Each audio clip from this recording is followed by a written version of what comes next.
తెలంగాణ ప్రభుత్వం నిర్వహిస్తున్న గ్రామ సభల్లో రసాభాస కొనసాగుతోంది. పలు జిల్లాల్లో స్థానికులు అధికారులకు మధ్య వాగ్వాదాలు, నిరసనలు కొనసాగుతున్నాయి. లబ్ధిదారుల జాబితాలో తమ పేర్లు లేవంటూ అధికారులపై ఆగ్రహం వ్యక్తం చేయడం అన్ని చోట్ల కనిపిస్తోంది.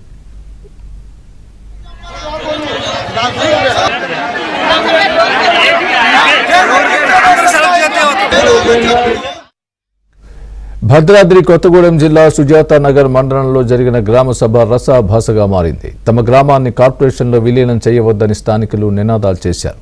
ఇదే విషయంపై గ్రామ సభలో తీర్మానం చేయాలని పట్టుబట్టారు. ఇందిరమ్మ ఇళ్లు, ఇందిరమ్మ ఆత్మీయ భరోసా, రేషన్ కార్డులు, రైతు భరోసాలో అర్హులైన వారిని గుర్తించడం లేదని స్థానిక ప్రజలు నిరసన తెలిపారు.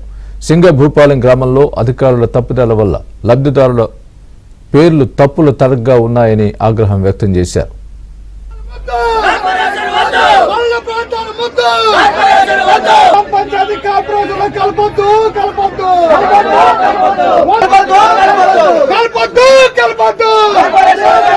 రాష్ట్ర ప్రభుత్వం స్థానిక శాసనసభ్యులు దీన్ని చేశారు.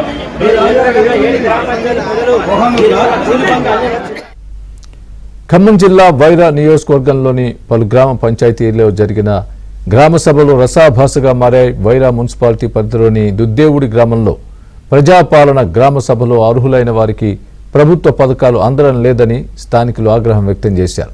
ఇందిరమ్మ ఇళ్లు, రేషన్ కార్డులు, వృద్ధాప్య పింఛన్లు, వికలాంగుల పింఛన్లు, ఒంటరి మహిళల లబ్ధిదారుల ఎంపికలో తమ పేర్లు లేవంటూ ఆందోళన వ్యక్తం చేస్తూ అధికారుల్ని నిలదీశారు.